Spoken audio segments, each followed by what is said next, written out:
This is Phantom Electric Ghost, and we're live on the air for the first time with Cindy Ingram, author, and you're a writer, and you're a podcaster as well. So Yep. maybe you can give folks a little bit of background. Before we do that, though, we have to mention that we are a featured podcast on Newsly. You can see scrolling below. There's a coupon code. You can try that out for free for a month if you use coupon code GHOST. And as I said, we are a featured podcast on that audio only platform. So we'll be on there later tonight. So thank you again for being on the podcast. How are you doing tonight? Thank you. I'm excited to be here. I'm doing good. Thanks. Now, the other thing that we wanted to bring up is the topic that we're going to talk about today is how to look at art for self-discovery, rediscovery. And then we also have, I believe, your website, which is art art is about being whole.com. And that will be Yep. fully clickable when we're published. And that will allow Great. people to check that out, uh, um, as a further details of what we're going to discuss tonight. That's fully clickable. We do encourage people to click the URLs of the guests that we talk to.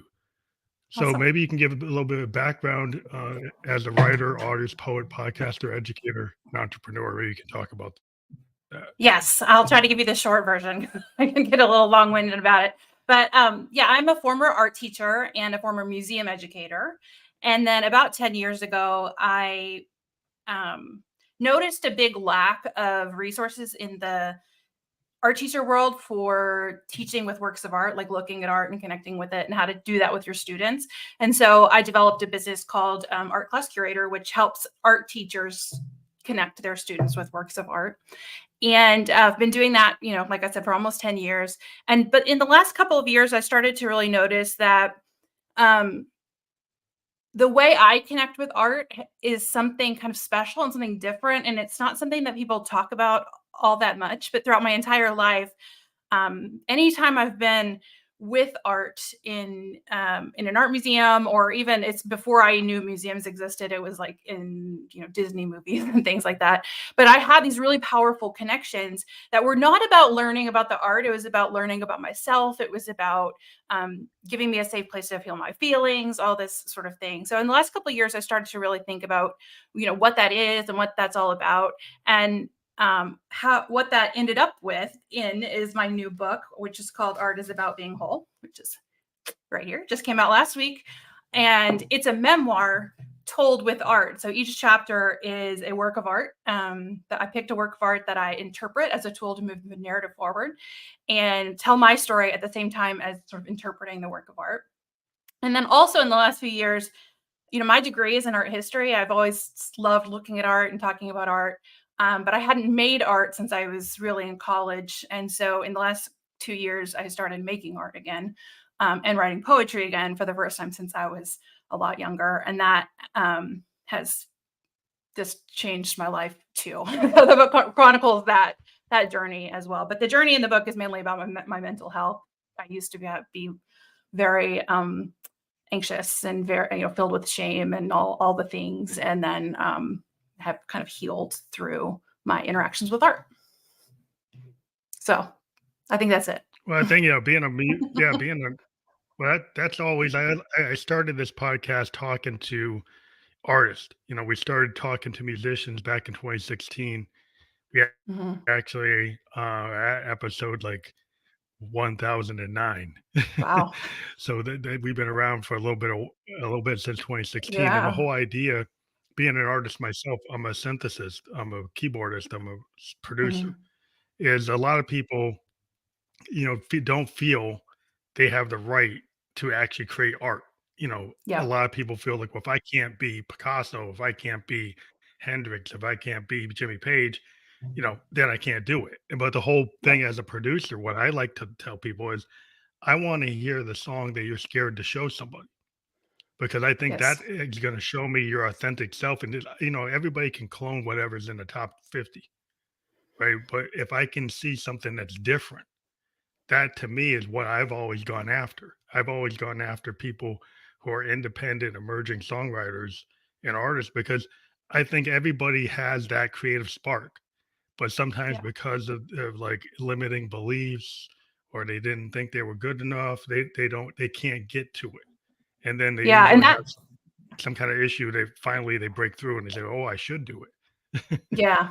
Yeah, we all have these, like, art wounds, and they come to us in various forms from teachers or from society or from whatever, and I actually remember one of the moments that made me be like, "Oh, I'm not good enough for this," and it was my college drawing class. As an art history major, I had to take 4 studio art classes, and I had to take drawing, and I loved it. It was just, you had to sit and draw for 3 hours, and I was covered in charcoal at the end, and at the end of my course, we had to do like a critique of all of our work, and so I had all my drawings out, and I was out in the hallway with my professor, and he was like, "You're the hardest working student in here," and I was like, "Yeah, I do. I tried really hard," but then he gave me a B, and I was like, "Okay." So I tried my very hardest. I did everything I could to do the best I could, but I just didn't have like I just wasn't as good as some of the other people who didn't have to try hard.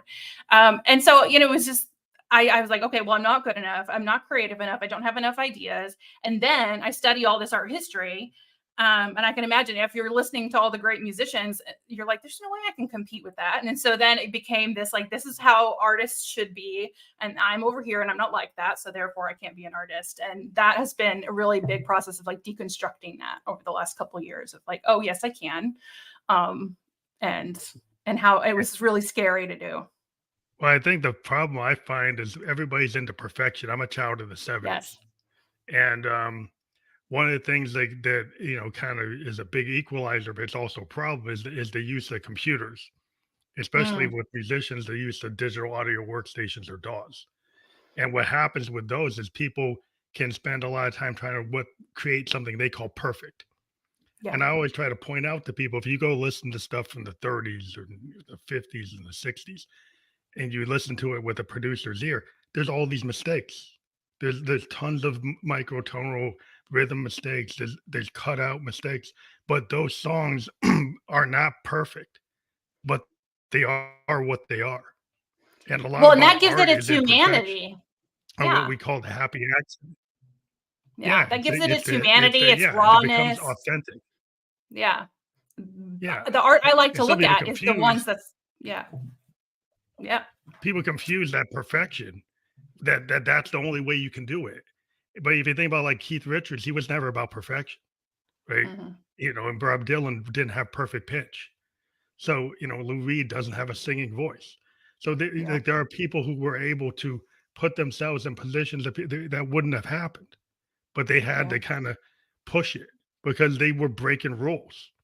So there's always the canon, and then the people who kind of push to the kind of outer limit, and they get themselves there. And it's hard because the most of the people want what was done before.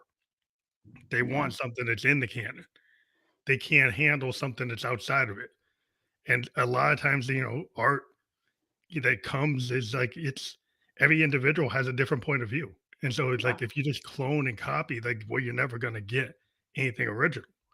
And Yeah. I've always been a big promoter of it. Like, why can't you do it? And a lot of people who would feel that aren't artists, they're very good and they should be seen. And that's my goal is have people get seen. Yeah. Yeah, I was talking to I'm taking an art class, just at a local community art center, and, um, one of the teacher said something really fascinating, which I never thought about before, but she was like, "You're always your worst critic of your own style." Like, if you have a style, you just don't recognize it. You just see it as flawed. It's just not perfect. It's not like what someone else you've seen, but it's like someone else looking at it is like, "Oh, that's your style. That's what's good about you." And I started to think about that and I'm like, "Oh, that's really that's really fascinating that someone could look at my style and be like, "Oh, that's really cool." But when, you look at your own work and it's hard to see past your insecurities. Well, it's like kind of about the self-discovery that you mentioned, like in your points, is like Yeah. if you use art, like I use art as like therapy. It's like, it's a Yes. catharsis. I write all the Yeah. time. I'm in my home studio. I put things down and I kind of throw them at the wall. I throw them at SoundCloud. I put demos out and let my fans decide what they like. And then there's sometimes Mm, that pushes what I put out. But I don't, I kind of have this throw it at the wall. And a lot of people are like, oh, I can't yeah. do that. But if you don't show people what you can do, you start to get fans all over the world because of the way the world is now with the net. That if you put your work out and you're not as self critical, you'll find that you start to, like a law of attraction, people come to you, producers Mhm. come to you, other musicians come to you, other artists come to you because they see something that you didn't see. Because you're so self-limiting, most artists, that they won't Yeah. show people their best work because they're comparing it to somebody else's work. Yeah. And it's fascinating too, because we always see the end result. Like we read the book that happens at the end. We hear the song that's been perfectly mastered and layered, and we see the artwork that's hanging in the museum, but we don't see like all the stuff that led up to that. And like that's what's so cool about the internet. But like I was at the Prado Museum, no, not the Prado, the Reina Sofia Museum in Madrid, that where Picasso's Guernica is, that big giant one he did about the bombing of that town, Guernica. And all in the around the same room is like his sketches and paintings that he did in preparation for that. Yeah, And prep. they're even more emotional than the actual painting was. And then you get into it and you see all the drips and you see all, like, you can see what he did before and you paint it over it. And it's like, we sometimes we'll see the end result, but we don't see like all Yeah, of the and so work that you had to put into it to get it to that place. and that's the Um, cool thing about the net today is that, like, yeah. there are a lot of artists that will put their demos out, put their rehearsals out, and people get a window. Like, if you open up the opportunities, like, as I've seen a lot of musicians, like, actually have documentaries of them putting together their piece of work. Mhm. So people get to see that kind of process. And fans usually are, like, very welcoming of, like, I do wanna know about that. They do wanna see that. They do wanna Yeah. go buy the big collection that has all the versions that came before the one that you actually put out. And Yeah. there's the people who go looking for those archives, and they Yeah. go looking for that, within jazz and almost every form of music, people want to see the archives, like, Well, of and two, what. like, yeah, our artists are human, and so like and that is seeing all of that like connects you to their humanity. It connects you to like who they are as people. Then it takes them off this pedestal and puts them kind of closer to you, and then you're able to connect with it on a deeper level because you're seeing that person's humanity. And I think that's what's so magic about the connection to art that is possible, is when the humanity of the artwork or the song or whatever it is meets the humanity of the person that's listening to it, viewing it, watching, whatever it is. And like there's really some powerful things that can happen in that space. Yeah, because the creative process, like, what it teaches us about life is, Mhm. like, I was listening to Herbie Hancock, and he had this statement. He was working with Miles Davis, and he made a mistake in a live performance, and he thought it was gonna be like the end because he was new. Yeah. He was one of the new people that was working with Miles, and he thought, well, Miles is gonna kick me out. And Miles actually changed the song to match his Mm, chord change. And he said, well, he taught him a lesson in terms of, you know what, I can live in the present. I can learn to react to what is happening right now, not what I perceive what should have happened. And so instead of yes. trying to be a slave to the notes on the page, actually embrace what is actually going on. And Miles said that's how you create new music. That's how you create, how we went from bebop to fusion, because I was Yeah. willing to go against what was the normal canon. And jazz was bebop. And then he went to fusion. And everybody said, oh, you're doing something totally wrong. Well, it's not wrong to actually want to go try something different. Yeah. And that's like when I This started life making is like art you don't again. have to stay in your lane. Right. Yeah. When Yeah, I started go ahead. making art again, it was like that. It was like my whole life has been about up until recent, like maybe like the last 5 to 10 years, has been about like trying to be perfect. It's been about like being assumed to be put together, being the smartest, all this stuff. And I have been highly ambitious. I'm like, I'm running this business. I'm like, I want to make this $1 million business, and I'm going to do this, and I'm going to reach this many people. I'm like all these goals and all these future, and I was never actually like present for any of it. And then once I started to make art again, it like brought me back to my body and into myself and into the presence. And it's like, oh, okay, well, I'm just making art. So I put blue down. I'm like, wait, well, what looks like it would go good next? And then I would just pick whatever go. It's like it allowed me to like be present, to tap into my intuition, to like not think about what the final product would be. Because what I realized is that I can't do that. If I start with what I want it to be like in mind, I can't do it. I have to just let it happen. And that has been a huge lesson when it's like against my entire life of ambition, but I feel so much more like present and content and, I don't know, whole, and everything. Yeah, it's the kind of wholeness is like what I found is I'm a big fan of Victorian poets, like getting into Blake and Wordsworth and Tennyson and Yeah. Lord Byron, and the whole idea is the idea of the muse. The idea, like a lot of artists will say, you know what, I kind of feel the universe, and people say, what's that? That's kind of foo-foo hippie. But it is like a lot of artists, when you let go of your set construction, right, of a song, you might have Yeah. had a set idea. Then you get with a bunch of other guys or whoever you're playing with, and you allow it to happen, which means you don't get really like it has to be like this. It has to be like what you are really originally intended. But if you actually go in with an open mind and say, you know what, the drummer has a different idea, the bass player has a different idea, the saxophone has, if you're willing to accept some of that and allow it to be like in that present moment, then you actually enjoy that time rather than obsessing and make everybody redo it, redo it, redo it. Then nobody likes it. Then Yeah. it's not as fun. It doesn't feel as organic. It feels kind of forced. Like if something Yeah. feels forced, then it doesn't kind of flow. It's not in like flow state. It's kind Yeah. of And the energy makes its way in like that forced energy comes through to the listener or the viewer. Like that exact same thing happened when I was writing this book. I started out, it was more like a teachery kind of book. It was very explanatory. It was very much like I'm gonna use research and tell you why you should look at art this way, and here's all the reasons, and this is what science says, and all this stuff. And yes, I started working with a coach, and we realized that there was two books I was writing. There was this really highly personal one that told my story, and then there was this like teachery kind of explainy one.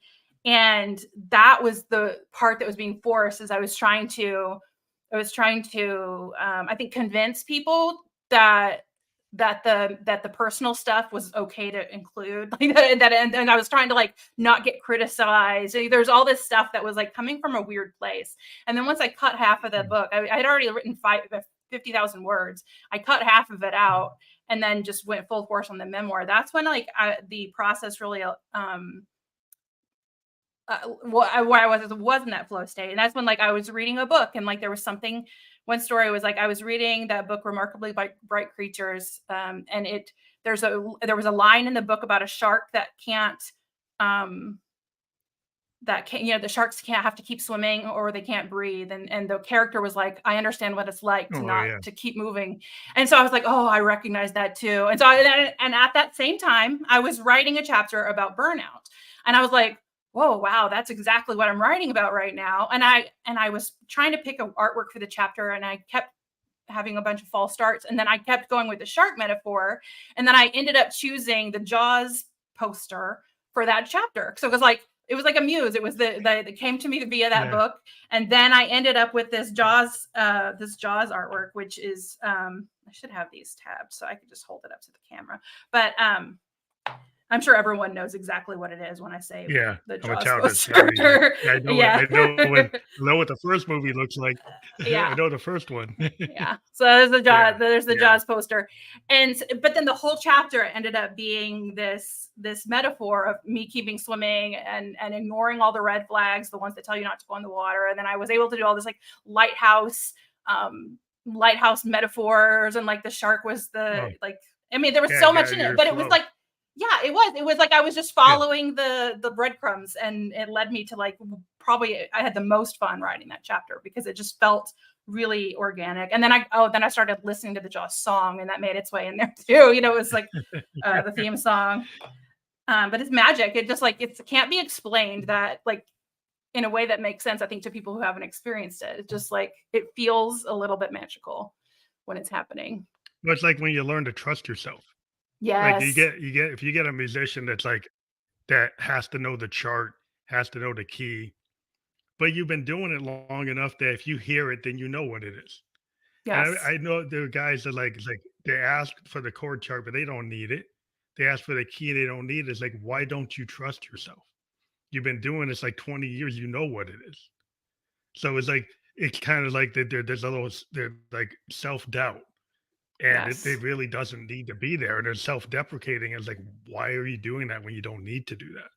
Right? You Yeah. could just trust the fact that you do know it. So you Yeah. don't have to say, well, I'm not good enough.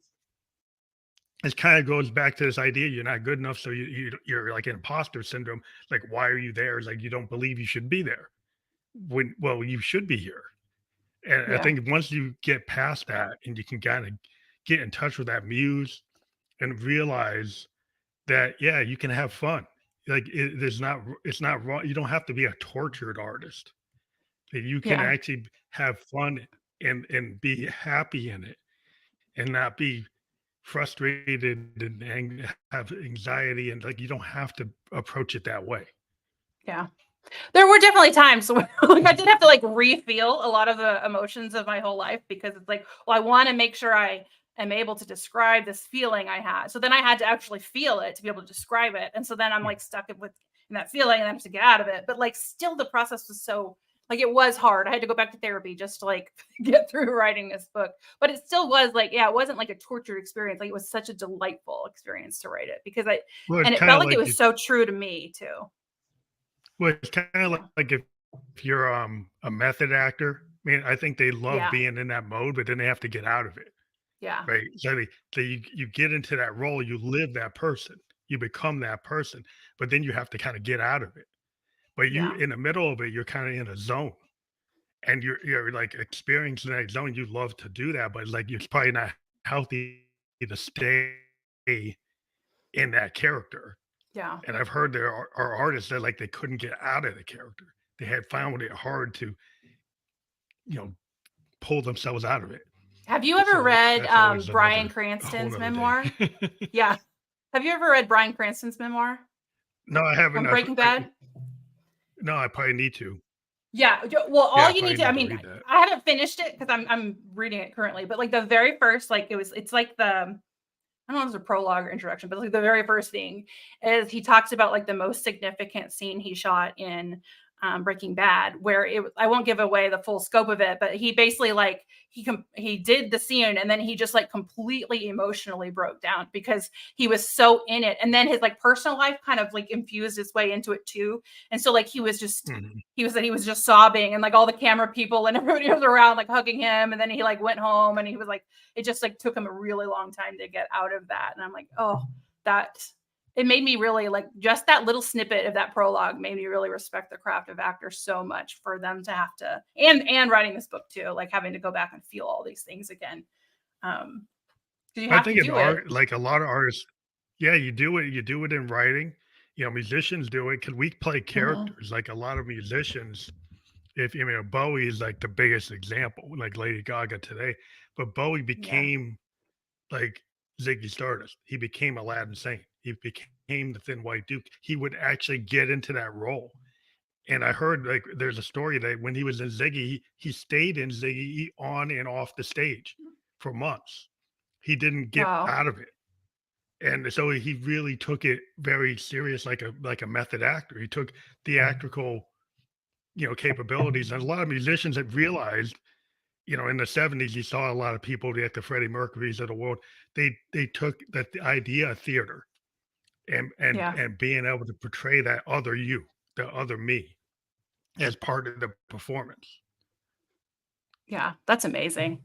And it's just amazing too that those are the things that like that we resonate with. Like when there is that emotion behind it, when there is that feeling, like that's that's the energy that we're connecting with. And it's amazing. I can see a painting in a museum and like Like, I know this was paint. There was no feeling in this. Like, here's a painting of cows. I'm like, oh, she was Yeah. probably just like painting cows. And, but it was like, it has like this, it just pushes off an energy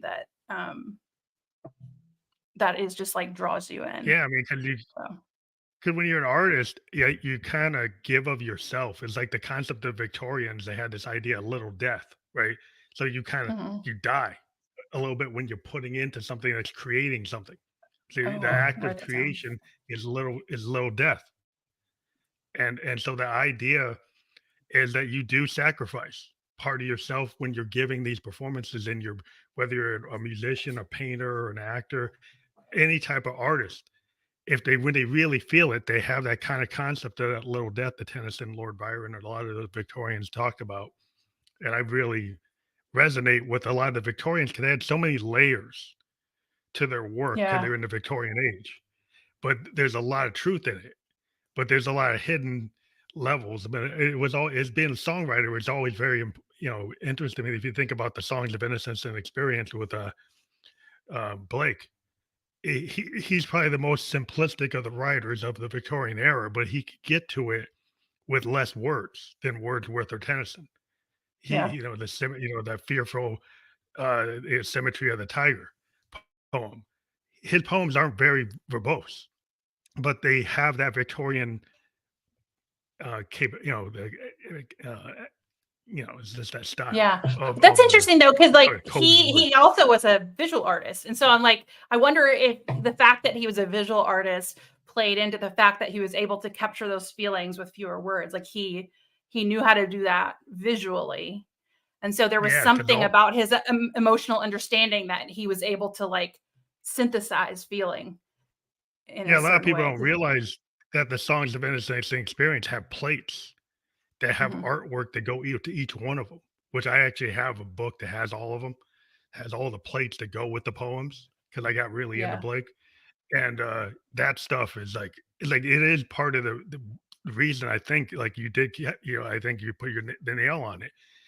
Those the visual aspect of his work is probably why it's not as verbose as like Tennyson, Wordsworth, and the rest of them, because it was part of a whole performance. It's the art Mhm. and the poem. But a lot of times Yeah. when you read about Blake, you never see the art. You just see the poem, and you're missing like half of the performance. Yeah, it's funny because I'm like, oh, I always see the art, but not the poem because that's I'm always looking at the art stuff.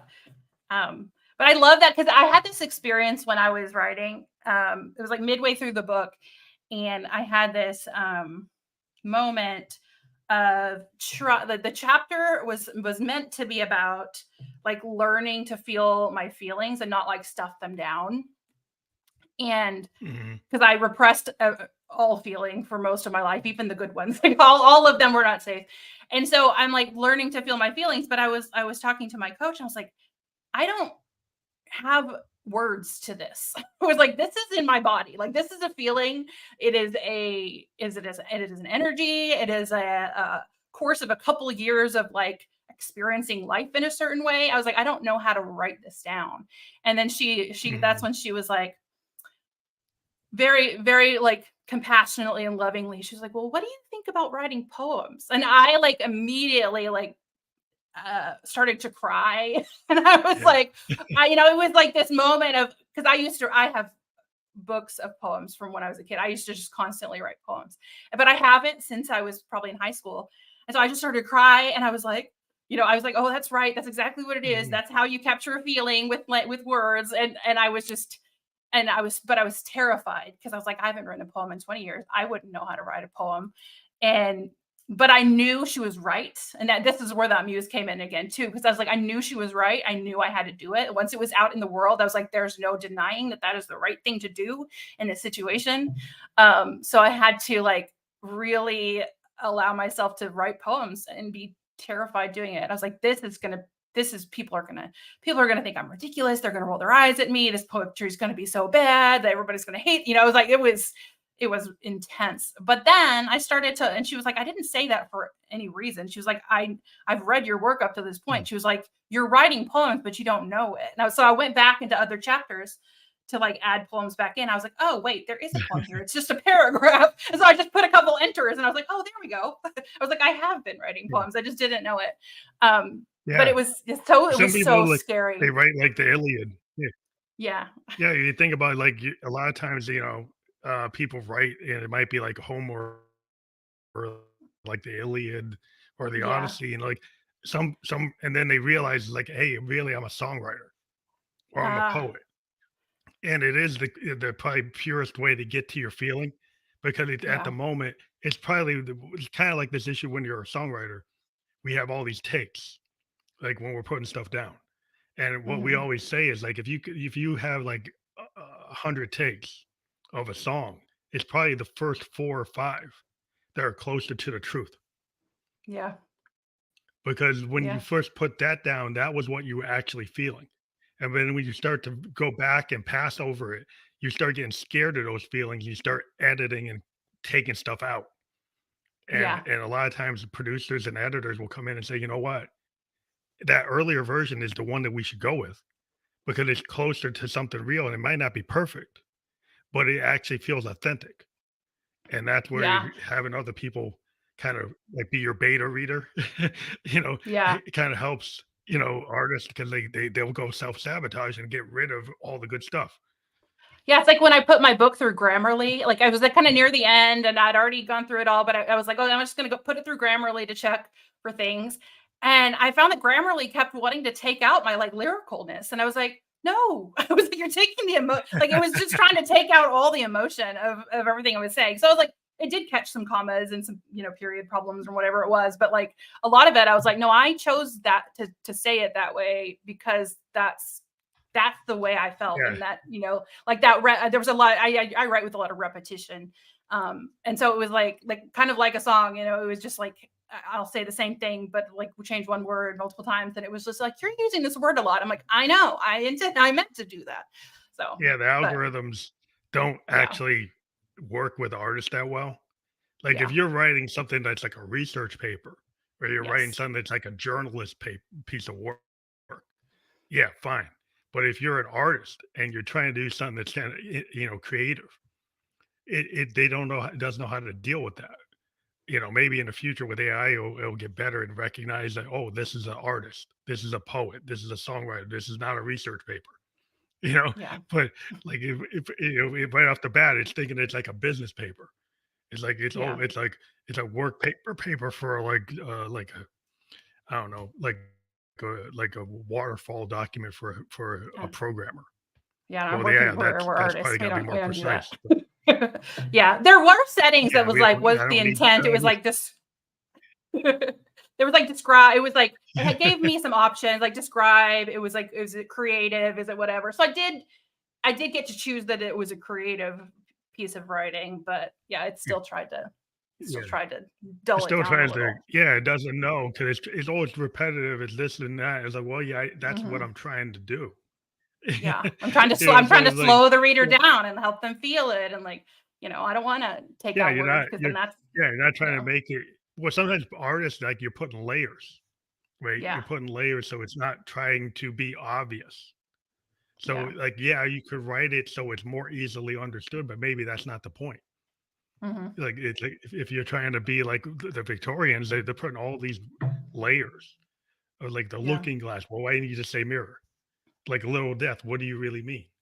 Yeah. Well, you don't really want to tell them what you you want them to Yeah. unpack it. Yeah, you want it to be open for interpretation. And like I know that like when I wrote this, it's like, yes, it's a memoir. Yes, it's about me and it's my story, but I want whoever's reading it to see themselves in it. And so that's really important. And so that vagueness that you need to include sometimes, that like, but you need the specificity too, so that they know it's a real story and you're not just kind of talking in Yeah, yeah, generalities, but like it needs to be up for interpretation so that they can find their own story within mine. Um, that's what I yeah. try It's to like do anyway. it kind of draws the end. If you got that famous quote, is like, "Oh, the baby's shoes never worn." What does that mean? Mm, Then you start to unpack like what happened. You didn't yeah, tell them everything, but you can tell them later. That you could draw them in. So the idea is that sometimes it's not going to be totally explicitly clear that you want it to have different paths that people could go down because then they can insert their own. And with the songwriters, it's the same way. We create stories. Some of it might be really about us, but you don't know. Maybe it isn't. But it's kind of a Yeah. universal truth, a universal idea like melancholy or loss or Mm. something. But you put it in such a way, is that really about the songwriter? Or is he really telling about somebody else? And, a lot of times there's pieces like yourself, but in other cases, like there's stories about other people. Dylan is very famous for creating these characters in his songs. Yeah. And a Well, lot of and people say, what's real? Oh, that's really him. But you don't know. You ask you don't Dylan, know. sometimes he said, well, it wasn't me. Yeah, Picasso said the same thing. He was like, "If it's me or is it not? I don't know. It's up to you." And a lot of people have, not a lot of people, but I've had people kind of come at me about my work that I shouldn't interpret art to the extent that I do, that I should have it be I should be more about what the artist said and what the artist thought and what the artist felt, and we should really focus on what their experience rather than the viewer's experience. And I disagree with that because I'm like, the artist created it, but once they put it out in the world, it isn't it Yeah. changes. It's no longer No, honest. theirs. Yeah. Yeah. A lot of artists will say that. You talk to musicians, it's like that song belongs to my fans. It belongs to the world. Yeah. Right. So I put it out there. And well, what does it mean to you? Cause you could listen to something like, "Tangled Up in Blue" or "Idiot Wind" from Dylan, and you could say, "Well, that's about his divorce." But then if you put it into your like, you read it however you wanna read it, it's like, well, maybe it's not. Maybe it's about just, "Oh, there's all these people out there in the world, and they're kinda saying these things, and it's like, it's blown from here to the to the dam, to the it's like Yeah. he's just saying all these interesting stories and putting himself out in the woods. He's in the North Woods. He's there. He's there. He's traveling around. He's like, and what is it really about? This idiot win. Well, what is idiot win? Is Yeah. conversations. And then who are the conversations with politicians, with people? It's like microcosm, it's macrocosm. It's switching like focus. And they say, "Well, what is it really about that, or is it about however I interpret it to be?" And it belongs to the fan that listens to it and say, "Well, that's what it feels like to me today. Might feel like something else Yes. tomorrow." Yeah, yeah, because I can look at the same artwork multiple times over the course of my life and have a completely different experience of it. Like, seeing Hamilton was probably the most dramatic of that for me because I see it anytime I can. Anytime I can. I've seen it 4 times, I think, at the theater, and every single time was a dramatically different experience. Like, the first time, I was in a kind of place in my business where I feel like nothing was working, and I was working so hard, but I couldn't make any headway. And like the Aaron Burr character like really stuck with me. It was like I understood what he was feeling. And so anytime he was on the stage, I was just sobbing. But then another time I saw it in Houston, and it was within a week of a school shooting that had happened within an hour from Houston. So it was like a week ago, an hour from where I'm sitting. Um, a bunch of kids died by gunfire, and then I'm on Hamilton. There's a kid that gets killed by gunfire, and so like it was just like really Yeah, devastating. And then another time I was like really happy, and like all the Scholar Sisters were like the best part. And so it's so funny, like the same thing. And the thing I've in it that something I've seen before and I can quote verbatim, like hits me different no matter like what's happening in my life. And that's what's so cool about art. And if we only focus on what the artist wanted us to feel and what the artist wanted us to think, we're cutting off like so much richness and growth and self-development and self-realization and understanding of humanity and all the things that art is about. yeah. Because it's interesting with a lot of music. There's duality. Like I could have a Yeah. beat that's very funky and upbeat, but if you actually listen to the lyrics, there could be very melancholy, kind of down tempo. Mm, And that's kind of a trick, like in some new wave music, and even there's some examples like there where you actually have a very serious topic, but it's got such an infectious beat that people just hear the beat and they just hear the hook. But after you actually listen to the whole thing, it's not as obvious as it seems. To the point yeah. like where like a song like "Born in the USA" is about a guy, a Vietnam vet coming back. He's not declaring that Yeah. he's great, like, he's totally enamored to be a somebody born in the USA. He's kinda like, "I'm coming back, a long gone daddy of the USA." And some people took that song and they didn't understand its original intent, and they interpreted it to what they wanted it to be. And Yeah. it kinda shows, it's like, "Yeah, well, I wrote it to be this, but you interpret it to be that," but it's however you take it. Like, people don't Yeah, it's really, like, who's right? they perceive Yeah. it the way how they wanna perceive it. Yeah. Um, that's a good example. Yeah, it's Art is like you so never good. know how somebody's gonna take your work. You put it out there in the world, Yeah. and it's like, then I don't own it anymore. It's like, so Yeah. people always, like, misidentifying lyrics or not understanding what the original intent was. It's like, every breath you take is everybody saying, "Oh, that's a lovely love song," and Sting's like, "Well, that's a kinda dark song." Yeah. And When it's you ask him what he interesting. really intended. Yeah. Oh, I had one, I have all Yeah, these I mean, artworks in my book, and like each artist, each image I had to get permission. So most of the art in my book is contemporary, so I had to like actually ask the actual artist, and I was like, "Can I use your? This is what I'm doing. This is what it's about." And oh, most of that's them, cool. all of them said yes, except for one, and she was like, "We only." Well, this was her agent or her gallery person, but they were like, she only allows her work to be shown in academic contexts. And I was like, Oh, wow. that's not what art is. I was like, no. I was like, she's my favorite artist. I'm not gonna name who it is, but like she literally is my favorite Yeah, artist. Her like artwork was on my lock screen on my phone for like 3 years. And it was the last chapter of the book. It was like the culminating thing, and I had to rewrite the whole thing. But I'm like, that's not what art is all about. And her artwork is so emotional, it's so human, and it's so relatable, and it's so bold, and it's so like everything. And I'm like, you're not allowing someone to like feel it. Um, like yeah, only that's academics. interesting. Yeah. Sometimes, like, your idols can disappoint you, Yeah. sometimes, like, 'cause I remember that, like, Bob Dylan had this interview with Martin Scorsese, and they were asking him about his, like, protest music era when he was, like, a folk and he was doing, like, all these songs Mhm. about, like, civil rights, and he seemed to wanna walk away from it. Like, when they tried to pin him on it, he's like, "Well, Mm. those are just songs." I'm not he didn't really wanna own it. And then people were like, "Wow," it's like, people really looked up to you for these songs, and now you really don't wanna identify with that period of your life at all, and I guess that's where his head was at. It's like, "I'm not there." And that's an example, like, when you're 20 something years old and you write that, that's what you're feeling at that moment. But now that you're, like, Yeah. 67 or 70, I don't feel that way. So now he's kinda like, "Well, I don't feel that way today, so I'm not gonna own it." Oh, So that's I'm not gonna put fascinating. myself in that space. Yeah, so I was like, "Wow," that was really, because there's a whole generation of people that like, "Wow," Dylan was on this and he's doing this, and he did Hurricane, he did all these songs. It's like now he's saying, "Oh, I don't really mean that." It's like, "Oh, you don't?" Well, Oh, I mean, okay. huh.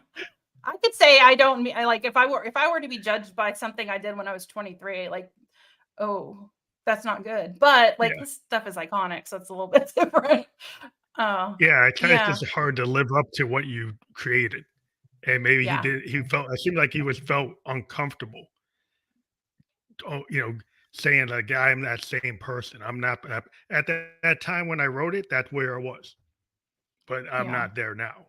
So like Hmm. he didn't want to get pinned into it. I can get it because like that's if you're 17-year-olds when you're 21, 22 years old, you create this art and then like you're different. You're not the same person. Yeah.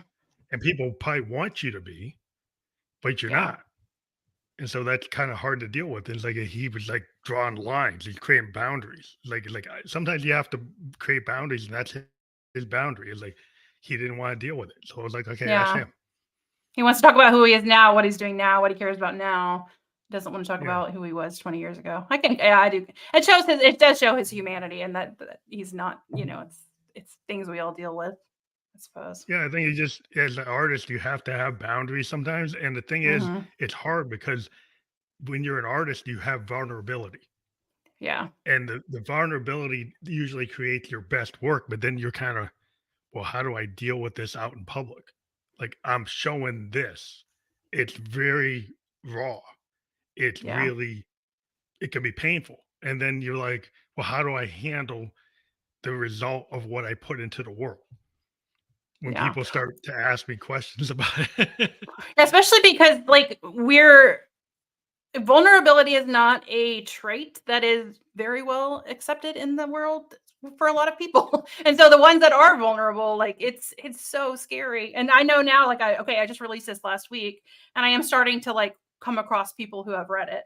But now I'm just like, oh gosh, who in my life has read it? Who hasn't read it? What are they thinking about? There's like this whole thing. And I'm Yeah. like, I wrote it, I put it out there. I'm gonna have to deal with it. But it is it is scary to know, like, I don't know what they're thinking of me,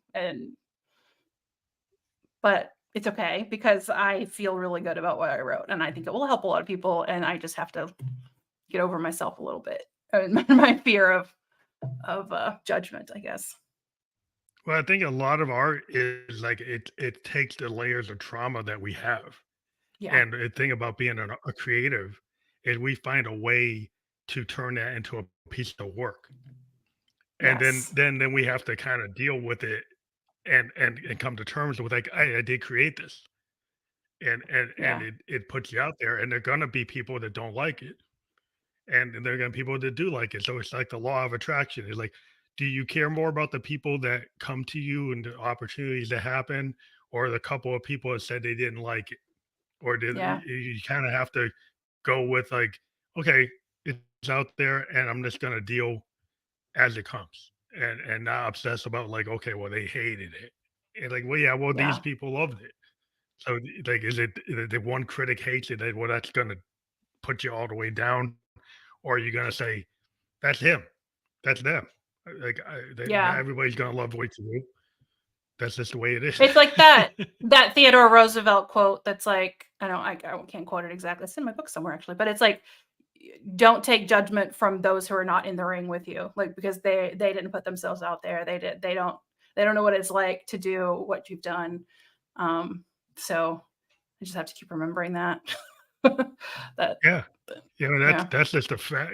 There's so many people out there, professional, journalists that critique artists, and I think Prince was really into that. It's like I'm gonna listen to a guy who can't, I can play 27 instruments. This guy writes, and that's fine, but he doesn't isn't in my world. So I take it yeah, or leave it. Like I deal with my creations as they are. Like, he felt like they were his children, and he created them. It's like they're out there, and that's hmm, what I created at the moment, and I was very happy with it at the time I created it. Like either it's gonna be as big as Purple Rain or it's not. But I'm not trying to recreate Purple Rain every night. That's yeah, not what I want to do. And you have to realize sometimes you have a zenith as an artist, and yeah, no one's ever gonna ever connect with you like that moment. But it doesn't mean you can't have other moments. yeah. And well, I think too, then that like the creator has that desire, like that need to create and to put themselves out there and to make something new out of nothing doesn't go away once you have a success. Like that, the goal isn't to have a successful work of art, or it's like, I mean, I guess it is like it is a goal. You're like, yeah, I want the money from like this became a like New York Times bestseller. I would be delighted, but whether if it does or it doesn't, I'm still going to write the next one. I still have the next one Yeah, ready to write, and I know what I'm going to write because I feel like I have to. Like it's your like this purpose. Yeah, this drive. like what is Yeah. your it's like I was talking to a guy yesterday on a podcast. It's like, what is your purpose? Right? Are you doing it to do for you or for someone else? Or like why are you doing this? Like you have to ask yourself, like 'cause I dealt with a lot of kids when I was 17 that were musicians, and that most of them stopped because they really didn't love what they were doing. They had a different Yeah. goal. Their goal was to Yeah. do, this is going to get me this. This is going to get me that. I did the music because I love it. So I still play Yeah. 17 to 56. I play because I love to play. If people like it, that's fine. If they don't, Yeah. that's fine. I'm still going It's to play my piano tomorrow because I like to yeah. play. It's still like it's like that. I told you I was kind of writing 2 books at once. And that's what it felt like. It was like that first half that I ended up cutting was written for the wrong purpose. It wasn't written to make art. It was written to maybe to sell or to like be palatable or whatever. And like you can tell the difference between a book that was written because the writer had the mission and the purpose and it felt like they had to write it versus one who wrote it so that they could advance their business or so that or so they could just sell more books or like there you can tell the difference Yeah. in that and in What's music gonna and art trigger and anything. Yeah, what triggers a billion views on the Spotify algorithm Yeah, versus what is actually in your heart? Where, exactly. like, I'll go listen to, like, a Neil Young song for, like a deep track, and it wasn't as big as any of the big things he did with Crosby, Stills, or Nash, or Buffalo Springfield, but that's a gem. It's a gem to me. Hmm. And it's like, it doesn't just because it didn't get a billion views or a billion listens doesn't mean it's not good. That's the problem with a lot of people today with a lot of social media. Like, it's got to get so many views to be legitimate. Like, that's not what art is.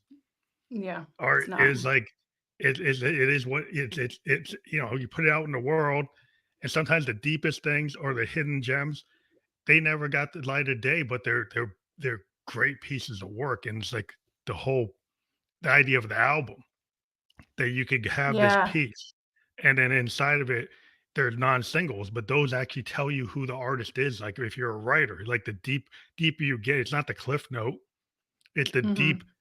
part of the structure of the book. I mean, it's the deep insides of that book. It's not just the summary of or Yeah. the protagonist and the whole, outcome. Is like, it's a journey, Yeah, it's that and it's like in layeredness that that you were journey, there are talking about. moments that might not be as bombastic. Yeah, it's not Yeah. bombastic every day. Not everything's gonna be the big thing. It's like you have to build to where you're gonna get to it. You gotta read through it. Yeah. Well, just like any piece of art or any piece of music, you have to have contrast. You have to have the highs and lows. You can't stay at one level, then it gets to be too much. There's a rhythm that like in a book too, it's like I had some really emotional things and I was like writing the next chapter and I was like, I don't feel like this chapter is as good as the chapter before it. But my book coach was like, it needs to not be because that one was so emotional. You need to give them a little bit of a break and it's like you need to kind of rest and recover from Yeah, that you before you ebb build and up to flow. something It's like a else. wave. Yeah. It's like the wave. Yeah. It's like in sound waves. Like, I deal with sound waves. I do sound design. I Mm, deal with, like, sine yeah. waves, ramp waves, square waves, and I kinda know what they're gonna do. Like, certain waveforms will actually, trigger into, like, rhythm forms.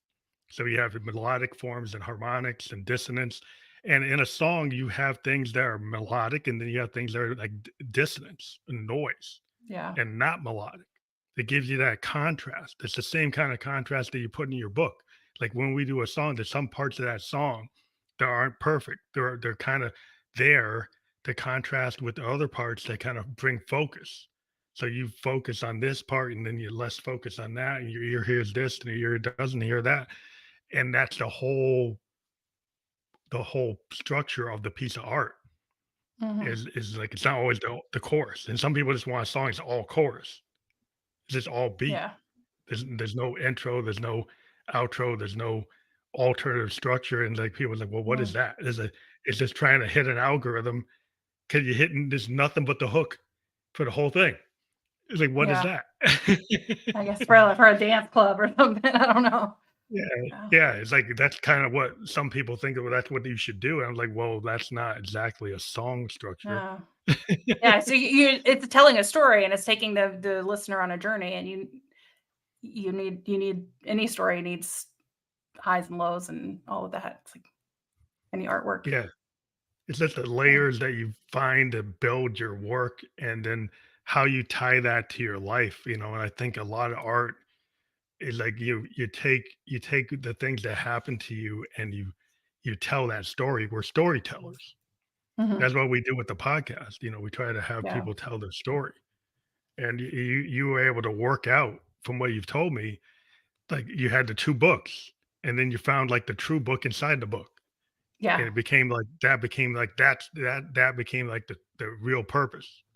Yeah. And if you would have asked me, like, it, I could have never predicted that this would have come out when I started. I mean, but it is because I allowed the process to unfold and I followed my muse and all of that. Like, it is the most true and beautiful version of this book that could ever exist because I allowed that to happen. And but I couldn't have predicted this in a million years. What ended That's the up great thing being about art. written. Yeah, It's kinda point in time at the time you're doing that creation. It's yeah. like, you can plan out as much as you can. You can like, I've talked to novelists that do the world building, and Oh they yeah, do the character design, and it's very structured, but then they do admit that a lot of the stuff was flow state. They had stuff that came at the last minute, and it gave them new ideas that they did not have in the roadmap, that yeah, they just came out of a dream, or it's like this muse moment, and they got kinda in a trance. Like a musician, sometimes if you ask us, we were on stage, it's like, "What happened in the last hour?" It's like, "I don't know. I just no got in the idea. zone." It's Yep, kinda like if you're in that zone, it's just like I felt the room, I felt the audience, I felt and it just happened. And now whether I can repeat that, well, it's not gonna be repeatable. It's kinda like that moment was what it was. There'll be a yeah. different moment, but, like, that is what it is, and you capture it, when you do a live performance, but it's like that's kinda what art is to me. It's like that live performance kind of flow state. Yeah, I think that's like the state I've been chasing my whole life. It's like once you know it exists and you know it's possible, it's like, "Oh, I want that. I want more of that." And I'll put up with, a whole year of not having that happen for it to happen one time. It's like it's worth like Yeah. all the time of it not happening. Uh, Yeah, it so doesn't always happen. A lot of times you have to have, like, a quiet.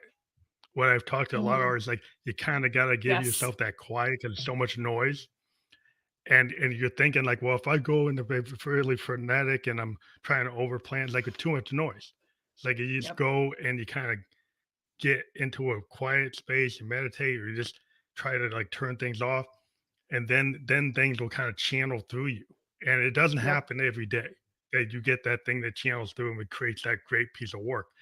But, like, the thing is, I think artists, we know when it comes. We're Mhm. kind of receivers, and we can receive that comes, and we have the ability to kinda not throw it away and actually Yeah. jump on it when it actually comes in. That train doesn't come every day, but you jump on it when it does. Yeah. I love that. Mine is usually at 4 AM. Like, I'll just wake up and I'll be like, "I know exactly what to do." So then I'm like, "Okay, I guess I have to get up now because 'cause I'm not gonna remember it tomorrow," and I'm like, "Gotta capitalize on this." My next book idea came at 4 AM, and I got up and, like, drafted the, like, whole outline, for the next 2 hours, but it was just I woke up and it was there, and I just had to follow it. So, It's good to give love it. yourself that safe space where you feel that you can do that. Like, a lot of Yeah. us producers, we have our bedroom studios like the one I'm in, because it's like, yeah, if I get a dream idea and I wake up, I can just jump on my board, hit the record, Yeah. put it down, and nobody hears it. It's in my headphones, it's like, and it's down. And it's like, sometimes it just happens. We use voice recorders, we write on napkins, Mhm. you know, we have a lot of tools today, but when it comes, it's like, yeah, I don't know when it's gonna come, but I just put it down. Yeah, and I don't trust that I'm gonna remember it, so, yeah, I use voice memos a lot if I'm driving or whatever. I'm like, I need to write this down." So, voice memos. I don't know what people did before that. I guess, I don't know, pulled over in Napkins. their car and wrote it down. Yeah. You Carried just a stop notebook and have around. the journals. Like, I know a lot Yeah. of artists in the '70s, they had these journals, and they Oh, just yeah. write everything down, and they were just writing all the time in these notebooks and notepads, and, like, I was looking at, like, Morrison's notepads and Hendrix's notepads. It's like Yeah. there's all these notes furiously written all everywhere. The backs of things, backs of letters, just writing all this stuff down. I'm like, "Okay, I can see their mind." That kinda art mind's like, "I got an idea, I'm just gonna put it down." Yeah. Love it.